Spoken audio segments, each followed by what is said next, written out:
ಕ್ಷಮೆ ಕೇಳಲು ಇಲ್ಲಿ ಡಿಕೆಶಿ ಯಾರು ಅಂತ ಹೇಳಿ ಪ್ರಶ್ನೆಯನ್ನ ಮಾಡಿದ್ದಾರೆ ಗೃಹ ಸಚಿವ ಎಂಬಿ ಪಾಟೀಲ್. ಯಾತಕ್ಕೋಸ್ಕರ ನೋಡಿ ಬ್ರೇಕಿಂಗ್ ನ್ಯೂಸ್.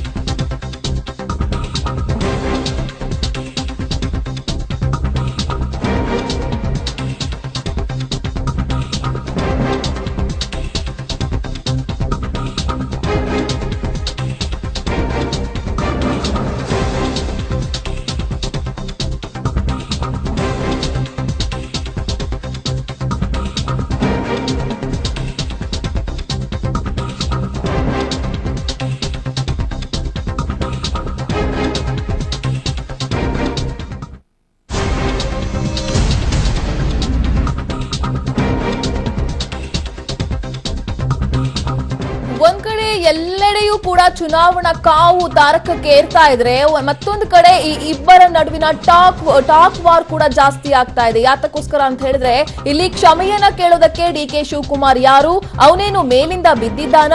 ಡಿಕೆಶಿ ಮೊದಲು ತನ್ನ ಮನೆಯನ್ನ ತೊಳೆದುಕೊಳ್ಳಲಿ, ಒಕ್ಕಲಿಗ ಪ್ರಾಬಲ್ಯವಿರುವ ಕ್ಷೇತ್ರವಿರುವ ಕಡೆ ಪಕ್ಷವನ್ನ ಬಲಪಡಿಸಲಿ, ಉತ್ತರ ಕರ್ನಾಟಕದಲ್ಲಿ ಓಡಾಡೋದನ್ನ ಮೊದಲು ಬಿಡ್ಲಿ, ಪಕ್ಷದ ಪರವಾಗಿ ಕ್ಷಮೆಯನ್ನ ಕೇಳೋದಕ್ಕೆ ಡಿಕೆಶಿ ಯಾರು? ಚುನಾವಣೆಯಲ್ಲಿ ಪದೇ ಪದೇ ಪ್ರಸ್ತಾಪ ಮಾಡೋದು ಡಿಕೆಶಿಗೆ ಸರಿ ಕಾಣಲ್ಲ. ಜೋಡೆತ್ತು ಡಿಕೆ ಶಿವಕುಮಾರ್ ವಿರುದ್ಧ ಗೃಹ ಸಚಿವ ಎಂಬಿ ಪಾಟೀಲ್ ಕಿಡಿಯನ್ನ ಕಾರಿದ್ದಾರೆ. ಕಾಂಗ್ರೆಸ್ನಲ್ಲಿ ಭುಗಿಲೆದ್ದಂತಹ ಮತ್ತೆ ಪ್ರತ್ಯೇಕ ಲಿಂಗಾಯತ ಧರ್ಮ ವಿವಾದ ಇದೀಗ ಮತ್ತೆ ಭುಗಿಲೆದ್ದಿದೆ. ಕ್ಷಮೆ ಕೇಳಿದ ಸಚಿವ ಡಿಕೆ ಶಿವಕುಮಾರ್ ವಿರುದ್ಧ ಎಂಬಿ ಪಾಟೀಲ್ ಈ ರೀತಿಯಾಗಿ ಕಿಡಿಕಾರಿದ್ದಾರೆ. ಡಿಕೆ ಶಿವಕುಮಾರ್ ಅವರಿಗೆ ಇಲ್ಲಿ ಏನ್ ಕೆಲಸ? ಇದು ಒಂದೇ ಬಾರಿ ಅಲ್ಲ, ಇದು ಎರಡನೇ ಬಾರಿ. ಹಿಂದೆ ಒಮ್ಮೆ ಬಳ್ಳಾರಿಯಲ್ಲಿ ಕೊಟ್ಟರು. ಡಿಕೆ ಶಿವಕುಮಾರ್ ಅವರು ಕೆಪಿಸಿಸಿ ಪ್ರೆಸಿಡೆಂಟ್ ಅಲ್ಲ, ಎಐಸಿಸಿ ಪ್ರೆಸಿಡೆಂಟ್ ಅಲ್ಲ, ಅಥವಾ ಮಾಜಿ ಮುಖ್ಯಮಂತ್ರಿಗಳಾದ ಸಿದ್ದರಾಮಯ್ಯ ಅವರು ಸಮನ್ವಯ ಸಮಿತಿ ಅಧ್ಯಕ್ಷ, ಅವ್ರು ಕೊಟ್ಟಿದ್ದೇ ಬೇರೆ ಇತ್ತು. ಆ ಸಲ ಕೊಟ್ಟರು. ಕೊಟ್ಟ ಮೇಲೆ ನಾನು ರಿಪೀಟ್ ಮಾಡ್ಬೇಕು, ನಾನು ಒಬ್ಬ ಸಾಮಾನ್ಯ ಕಾರ್ಯಕರ್ತ. ಮತ್ತೆ ಸಾಮಾನ್ಯ ಕಾರ್ಯಕರ್ತ ನಿನಗೆ ಯಾರು ಅಧಿಕಾರ ಕೊಟ್ಟರು ಕ್ಷಮಾಪಣೆ, ಪಕ್ಷದ ಪರ ಕ್ಷಮಾಪಣೆ ಕೇಳಕ್ಕೆ? ಇವ್ರಿಗೆ ಯಾರು ಅಧಿಕಾರ ಕೊಟ್ಟರು?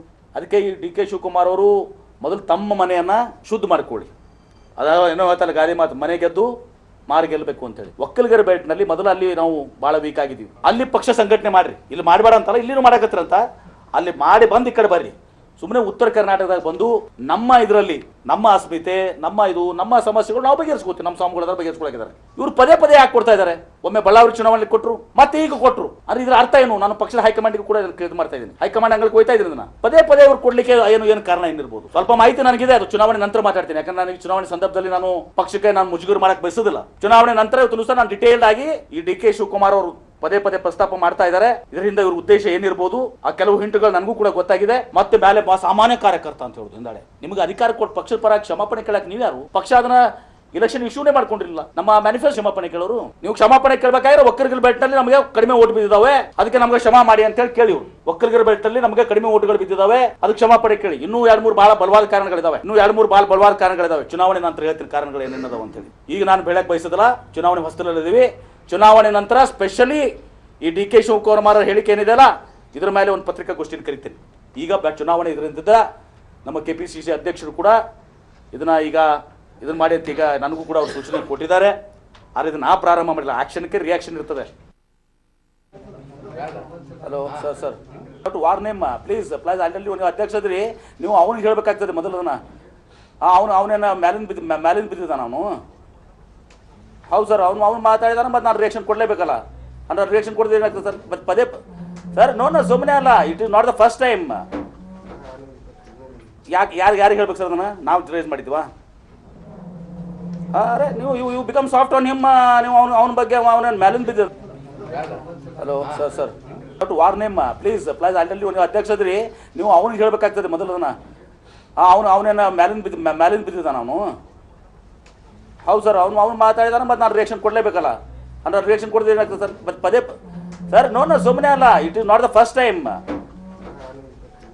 ಯಾರಿಗೆ ಹೇಳ್ಬೇಕು ಸರ್ ಅದನ್ನ? ನಾವು ರೇಸ್ ಮಾಡಿದ್ವಾ?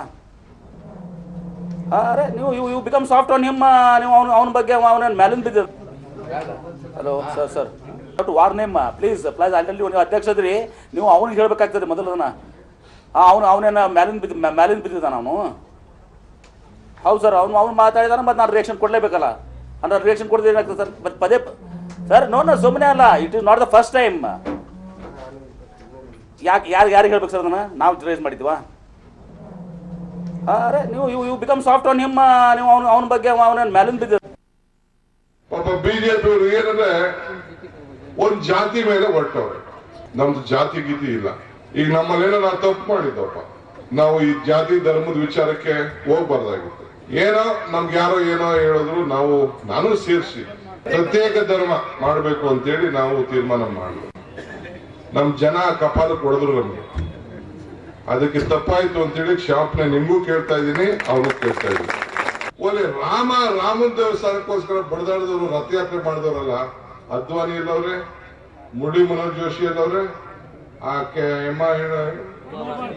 ಉಮಾ ಭಾರತಿಯಲ್ಲಿ ಎಲ್ಲ ಯಾರ್ಯಾರು ರಾಮ ಮಂದಿರ ಕಟ್ತೀನಿ ಅಂತ ರಥಯಾತ್ರೆ ಮಾಡಿ ಈ ಬಿಜೆಪಿ ಅಧಿಕಾರ ತಂದ್ರು ಅವ್ರನ್ನೆಲ್ಲ ಪಾಪ ರೆಸ್ಟ್ ತಗೊಳ್ಳಿ ಅಂತ ಹೇಳ್ತಾ ಇದ್ದಾರೆ. ನೆಕ್ಸ್ಟ್ ಯಡಿಯೂರಪ್ಪನೂ ರೆಸ್ಟೇ. ಯಡಿಯೂರಪ್ಪಗೆ ಏನು ಯಾವ ಪಾಪ ಕನ್ಸು ಕಾಣ್ತಾ ಇದೆ, ನಾನು ಮುಖ್ಯಮಂತ್ರಿ ಆಗೋಗ್ತೀನಿ, ಎಲೆಕ್ಷನ್ ಆಗೋ ತಕ್ಷಣ ನಾವೇನು ಕಟ್ಲೆ. ಈ ಬಗ್ಗೆ ಇನ್ನಷ್ಟು ಮಾಹಿತಿಯನ್ನು ಕೊಡ್ತಾರೆ ನಮ್ಮ ರಿಪೋರ್ಟರ್ ಪುರುಷೋತ್ತಮ್. ಯಾಕೋ ಇದು ತಾರಕಕ್ಕೇರುವಂತ ಎಲ್ಲಾ ಲಕ್ಷಣಗಳು ಕಂಡು ಬರ್ತಾ ಇದೆಯಾ ಅಂತ? ಖಂಡಿತ ಯಶೋಧ. ಯಾಕಂತಂದ್ರೆ ಗೃಹ ಸಚಿವರ ಹೇಳಿಕೆ ನೋಡಿದ್ರೆ ಇದು ಮುಂದಿನ ದಿನಗಳಲ್ಲಿ ಒಂದು ತಾರಕಕ್ಕೆ ಇರುತ್ತೆ. ಜೊತೆಗೇನು ಅಂತಂದ್ರೆ ನೇರವಾಗಿನೇ DK ಅವರಿಗೆ ಒಂದು ಎಚ್ಚರಿಕೆ ಕೊಟ್ಟಿದ್ದಾರೆ. ನಮ್ಮ ಧರ್ಮದ ವಿಷಯದಲ್ಲಿ ನೀವ್ ಯಾಕೆ ತಲೆ ತೋರಿಸ್ತಾ ಇದ್ರಿ, ನಾವು ನಮ್ಮ ಸಮಸ್ಯೆಗಳನ್ನ ನಾವು ಬಗೆಹರಿಸ್ಕೊಳ್ತೀವಿ. ವೀರಶೈವ ಸ್ವಾಮೀಜಿಗಳಾಗ್ಲಿ ಮತ್ತೆ ಲಿಂಗಾಯತ ಧರ್ಮದ ಸ್ವಾಮೀಜಿಗಳಾಗ್ಲಿ ನಾವು ನಮ್ಮ ಸಮಸ್ಯೆಗಳನ್ನ ಬಗೆಹರಿಸ್ಕೊಳ್ತೀವಿ. ನೀವ್ ಯಾಕೆ ಇಲ್ಲಿ ಎಲ್ಲರೂ ಉತ್ತರ ಕರ್ನಾಟಕದ ಭಾಗದಲ್ಲಿ ಮೂಗು ತುರ್ಸೋಕ್ ಬರ್ತಾ ಇದ್ದನ್ನು ಕೂಡ ನೇರವಾಗಿ ಒಂದು ಎಚ್ಚರಿಕೆ ನೀಡಿದ್ದಾರೆ DK ಶಿವಕುಮಾರ್ ಅವ್ರಿಗೆ. ಜೊತೆಗೇನು ಅಂತಂದ್ರೆ ಮುಂದಿನ ದಿನಗಳು ಇನ್ನೂ ಅನೇಕ ಕಾರಣಗಳವ ಯಾಕೆ ಈ ರೀತಿ ಒಂದು ಅಜೆಂಡಾ ಏನಿದೆ ಇವ್ರದ್ದು ಅನ್ನೋದು ಕೂಡ ಬಹಿರಂಗ ಪಡಿಸ್ತೀನಿ. ಚುನಾವಣೆ ಹೊಸದಲ್ಲಿ ಇರೋ ಕಾರಣಕ್ಕಾಗಿ ಈಗ ಯಾವುದೇ ವಿಷಯದ ಬಗ್ಗೆ ಹೆಚ್ಚಿನ ಇದ್ರ ಬಗ್ಗೆ ಚರ್ಚೆ ಮಾಡ್ಲಿಕ್ಕೆ ನಾನು ಮತ್ತೆ ಪಕ್ಷಕ್ಕೆ ಮುಜುಗರ ಆಗುವಂತ ಕೆಲಸ ಮಾಡ್ಲಿಕ್ಕೆ ಮುಂದಾಗಲ್ಲ. ಆ ಕಾರಣಕ್ಕಾಗಿ ಚುನಾವಣೆ ಮುಗಿದ ನಂತರ ಬಹಿರಂಗವಾಗಿ ಒಂದು ದೊಡ್ಡದಂತ ಬೃಹತ್ ಅಂತ ಒಂದು ಸುದ್ದಿಗೋಷ್ಠಿ ನಡೆಸಿ ಅಲ್ಲಿ ಸಂಬಂಧಪಟ್ಟಂತೆ DK ಅವ್ರ ಬಗ್ಗೆ ಏನಿದು ಕುತಂತ್ರ ನಡೀತಾ ಇದೆ, ಯಾವ ಕುತಂತ್ರ ನಡೀತಾ ಇದೆ, ಇದ್ರ ಬಗ್ಗೆ ಕೂಡ ಸಂಪೂರ್ಣವಾಗಿ ಬಹಿರಂಗ ಪಡಿಸ್ತೀನಿ ಕೂಡ ಹೇಳಿದ್ದಾರೆ MB ಪಾಟೀಲ್ರು.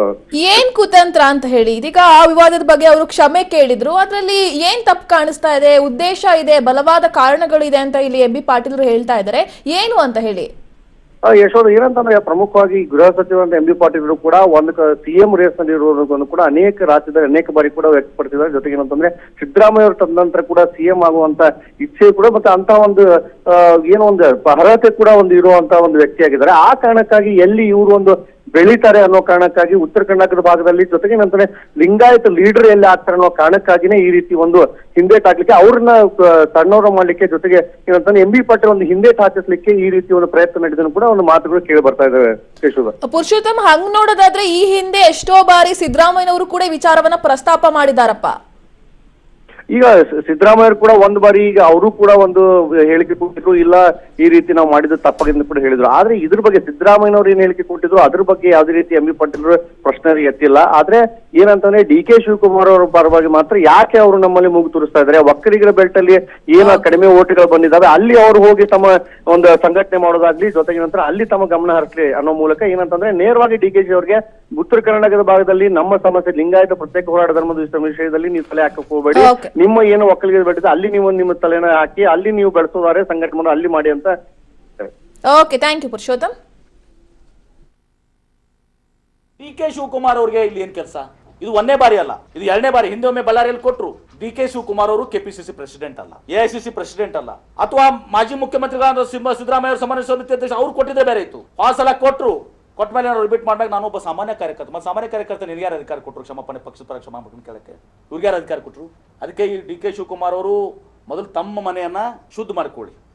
ಅದಾವ ಏನೋ ಹೇಳ್ತಲ್ಲ ಗಾದಿ ಮಾತು, ಮನೆ ಗೆದ್ದು ಮಾರಿ ಗೆಲ್ಲಬೇಕು ಅಂತೇಳಿ. ಒಕ್ಕಲಿಗರ ಬೆಲ್ಟ್ನಲ್ಲಿ ಮೊದಲು ಅಲ್ಲಿ ನಾವು ಭಾಳ ವೀಕ್ ಆಗಿದ್ದೀವಿ. ಅಲ್ಲಿ ಪಕ್ಷ ಸಂಘಟನೆ ಮಾಡ್ರಿ, ಇಲ್ಲಿ ಮಾಡಬೇಡ ಅಂತಲ್ಲ, ಇಲ್ಲಿನೂ ಮಾಡಕತ್ತಿರಂತ. ಅಲ್ಲಿ ಮಾಡಿ ಬಂದು ಈ ಕಡೆ ಬರ್ರಿ. ಸುಮ್ಮನೆ ಉತ್ತರ ಕರ್ನಾಟಕದಾಗ ಬಂದು ನಮ್ಮ ಇದರಲ್ಲಿ ನಮ್ಮ ಅಸ್ಮಿತೆ, ನಮ್ಮ ಸಮಸ್ಯೆಗಳು ನಾವು ಬಗೆಹರಿಸ್ಕೋತೀವಿ, ನಮ್ಮ ಸ್ವಾಮಿಗಳ ಬಗೆಹರಿಸ್ಕೊಳಕಿದ್ದಾರೆ. ಇವ್ರು ಪದೇ ಪದೇ ಯಾಕೆ ಕೊಡ್ತಾ ಇದ್ದಾರೆ? ಒಮ್ಮೆ ಬಳ್ಳಾರಿ ಚುನಾವಣೆ ಕೊಟ್ಟರು, ಮತ್ತೆ ಈಗ ಕೊಟ್ಟರು. ಅಂದ್ರೆ ಇದ್ರ ಅರ್ಥ ಏನು? ನಾನು ಪಕ್ಷದ ಹೈಕಮಾಂಡ್ಗೆ ಕೂಡ ಇದು ಮಾಡ್ತಾ ಇದ್ದೀನಿ, ಹೈಕಮಾಂಡ್ ಅಂಗಳಿಗೆ ಹೋಗ್ತಾ ಇದ್ದೀನಿ. ನಾನು ಪದೇ ಪದೇ ಅವ್ರು ಕೊಡ್ಲಿಕ್ಕೆ ಏನು ಕಾರಣ ಏನಿರ್ಬೋದು? ಸ್ವಲ್ಪ ಮಾಹಿತಿ ನನಗಿದೆ, ಅದು ಚುನಾವಣೆ ನಂತರ ಮಾತಾಡ್ತೀನಿ. ಯಾಕಂದ್ರೆ ನನಗೆ ಚುನಾವಣೆ ಸಂದರ್ಭದಲ್ಲಿ ನಾನು ಪಕ್ಷಕ್ಕೆ ನಾನು ಮುಜುಗರ ಮಾಡಕ್ ಬಯಸೋದಿಲ್ಲ. ಚುನಾವಣೆ ನಂತರ ಇವತ್ತು ಸಹ ನಾನು ಡಿಟೇಲ್ಡ್ ಆಗಿ ಈ DK ಶಿವಕುಮಾರ್ ಅವರು ಪದೇ ಪದೇ ಪ್ರಸ್ತಾಪ ಮಾಡ್ತಾ ಇದ್ದಾರೆ. ಇದರಿಂದ ಇವ್ರ ಉದ್ದೇಶ ಏನಿರ್ಬೋದು ಆ ಕೆಲವು ಹಿಂಟುಗಳು ನನಗೂ ಕೂಡ ಗೊತ್ತಾಗಿದೆ. ಮತ್ತೆ ಮೇಲೆ ಸಾಮಾನ್ಯ ಕಾರ್ಯಕರ್ತ ಅಂತ ಹೇಳುದು ಹಿಂದಾಳೆ ನಿಮಗೆ ಅಧಿಕಾರ ಕೊಟ್ಟು ಪಕ್ಷದ ಪರ ಕ್ಷಮಾಪಣೆ ಕೇಳಕ್ ನೀವ್ಯಾರು? ಪಕ್ಷ ಅದನ್ನ ಇಲೆಕ್ಷನ್ ಇಶ್ಯೂನೇ ಮಾಡ್ಕೊಂಡಿರಲಿಲ್ಲ, ನಮ್ಮ ಮ್ಯಾನಿಫೆಸ್ಟೋದಲ್ಲಿ ಇರಲಿಲ್ಲ. ನೀವ್ಯಾರು ಕ್ಷಮಾಪಣೆ ಕೇಳೋರು? ನೀವು ಕ್ಷಮಾಪಣೆ ಕೇಳಬೇಕಾದ್ರೆ ಒಕ್ಕಲಿಗರ ಬೆಟ್ಟಲ್ಲಿ ನಮಗೆ ಕಡಿಮೆ ಓಟ್ ಬಿದ್ದಿದ್ದಾವೆ, ಅದಕ್ಕೆ ನಮಗೆ ಕ್ಷಮಾ ಮಾಡಿ ಅಂತ ಹೇಳಿ ಕೇಳಿ. ಒಕ್ಕಲಿಗರ ಬೆಟ್ಟಲ್ಲಿ ನಮಗೆ ಕಡಿಮೆ ಓಟ್ಗಳು ಬಿದ್ದಿದ್ದಾವೆ, ಅದಕ್ಕೆ ಕ್ಷಮಾಪಣೆ ಕೇಳಿ. ಇನ್ನೂ 2-3 ಬಹಳ ಬಲವಾದ ಕಾರಣಗಳಿದಾವೆ, ಚುನಾವಣೆ ನಂತರ ಹೇಳ್ತೀನಿ ಕಾರಣಗಳು ಏನೇನದಾವ ಅಂತ ಹೇಳಿ. ಈಗ ನಾನು ಹೇಳಕ್ ಬಯಸೋದಲ್ಲ, ಚುನಾವಣೆ ಹೊಸದಲ್ಲಿದ್ದೀವಿ. ಚುನಾವಣೆ ನಂತರ ಸ್ಪೆಷಲಿ ಈ ಡಿ ಕೆ ಶಿವಕುಮಾರ್ ಹೇಳಿಕೆ ಏನಿದೆಯಲ್ಲ, ಇದ್ರ ಮೇಲೆ ಒಂದು ಪತ್ರಿಕಾಗೋಷ್ಠಿನ ಕರಿತೀನಿ. ಈಗ ಚುನಾವಣೆ ಇದರಿಂದ ನಮ್ಮ KPCC ಅಧ್ಯಕ್ಷರು ಕೂಡ ಇದನ್ನ ಮಾಡಿ ಅಂತ ಈಗ ನನಗೂ ಕೂಡ ಅವ್ರು ಸೂಚನೆ ಕೊಟ್ಟಿದ್ದಾರೆ. ಆದರೆ ಇದನ್ನ ಪ್ರಾರಂಭ ಮಾಡಿಲ್ಲ, ಆಕ್ಷನ್ಗೆ ರಿಯಾಕ್ಷನ್ ಇರ್ತದೆ.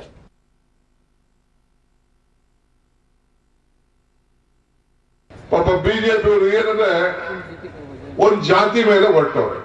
ನಮ್ದು ಜಾತಿ ಗೀತಿ ಇಲ್ಲ. ಈಗ ನಮ್ಮಲ್ಲೇನೋ ನಾವು ತಪ್ಪು ಮಾಡಿದ್ದಪ್ಪ, ನಾವು ಈ ಜಾತಿ ಧರ್ಮದ ವಿಚಾರಕ್ಕೆ ಹೋಗ್ಬಾರ್ದಾಗಿತ್ತು. ಏನೋ ನಮ್ಗೆ ಯಾರೋ ಏನೋ ಹೇಳಿದ್ರು, ನಾನು ಸೇರಿಸಿ ಪ್ರತ್ಯೇಕ ಧರ್ಮ ಮಾಡಬೇಕು ಅಂತೇಳಿ ನಾವು ತೀರ್ಮಾನ ಮಾಡಿದ್ವಿ. ನಮ್ ಜನ ಕಪಾಲ ಕೊಡಿದ್ರು ನಮ್ಗೆ, ಅದಕ್ಕೆ ತಪ್ಪಾಯ್ತು ಅಂತೇಳಿ ಕ್ಷಮಾಪಣೆ ನಿಮ್ಗೂ ಕೇಳ್ತಾ ಇದ್ದೀನಿ, ಅವ್ರಿಗೂ ಕೇಳ್ತಾ ಇದ್ದೀನಿ. Hello sir but your name please ಅಲ್ಲಿ ನೀವು ಅಧ್ಯಕ್ಷ ಅದ್ರಿ, ನೀವು ಅವ್ನಿಗೆ ಹೇಳ್ಬೇಕಾಗ್ತದೆ ಮೊದಲನ. ಅವನೇನ ಮ್ಯಾಲಿನ ಬಿದ್ದಿದ್ದಾನ ಅವನು. ಹೌದು ಸರ್, ಅವ್ನು ಮಾತಾಡಿದಾನ, ಮತ್ತೆ ನಾನು ರಿಯಾಕ್ಷನ್ ಕೊಡಲೇಬೇಕಲ್ಲ. ಅಂದ್ರೆ ರಿಯಾಕ್ಷನ್ ಕೊಡೋದು ಏನಾಗ್ತದೆ ಸರ್? ಮತ್ತೆ ಪದೇ ಸರ್ ಸುಮ್ಮನೆ ಅಲ್ಲ, it is not the first time. ಯಾರಿಗೆ ಹೇಳ್ಬೇಕು ಸರ್ ಅದನ್ನ? ನಾವು ರೇಸ್ ಮಾಡಿದ್ವಾ? ಅರೆ ನೀವು you become soft on him. ನೀವು ಅವನ ಬಗ್ಗೆ ಅವನೇನು ಮ್ಯಾಲಿನ ಬಿದ್ದ. Hello sir but your name please ಅಲ್ಲಿ ನೀವು ಅಧ್ಯಕ್ಷ ಅದ್ರಿ, ನೀವು ಅವ್ನಿಗೆ ಹೇಳ್ಬೇಕಾಗ್ತದೆ ಮೊದಲನ. ಅವನೇನ ಮ್ಯಾಲಿನ ಬಿದ್ದಿದ್ದಾನ ಅವನು. ಹೌದು ಸರ್, ಅವ್ನು ಮಾತಾಡಿದಾನ, ಮತ್ತೆ ನಾನು ರಿಯಾಕ್ಷನ್ ಕೊಡಲೇಬೇಕಲ್ಲ. ಅಂದ್ರೆ ರಿಯಾಕ್ಷನ್ ಕೊಡೋದು ಏನಾಗ್ತದೆ ಸರ್? ಮತ್ತೆ ಪದೇ ಸರ್ ಸುಮ್ಮನೆ ಅಲ್ಲ, it is not the first time. ಯಾರಿಗೆ ಹೇಳ್ಬೇಕು ಸರ್ ಅದನ್ನ? ನಾವು ರೇಸ್ ಮಾಡಿದ್ವಾ? ಅರೆ ನೀವು you become soft on him. ನೀವು ಅವನ ಬಗ್ಗೆ ಅವನೇನು ಮ್ಯಾಲಿನ ಬಿದ್ದ.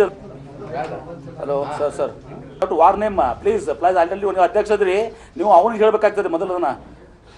ಅವನೇನ ಮ್ಯಾಲಿನ ಬಿದ್ದಿದ್ದಾನ ಅವನು. ಹೌದು ಸರ್, ಅವ್ನು ಮಾತಾಡಿದಾನ, ಮತ್ತೆ ನಾನು ರಿಯಾಕ್ಷನ್ ಕೊಡಲೇಬೇಕಲ್ಲ. ಅಂದ್ರೆ ರಿಯಾಕ್ಷನ್ ಕೊಡೋದು ಏನಾಗ್ತದೆ ಸರ್? ಮತ್ತೆ ಪದೇ ಸರ್ ಸುಮ್ಮನೆ ಅಲ್ಲ, it is not the first time. ಯಾರಿಗೆ ಹೇಳ್ಬೇಕು ಸರ್ ಅದನ್ನ? ನಾವು ರೇಸ್ ಮಾಡಿದ್ವಾ? ಅರೆ ನೀವು you become soft on him. ನೀವು ಅವನ ಬಗ್ಗೆ ಅವನೇನು ಮ್ಯಾಲಿನ ಬಿದ್ದ.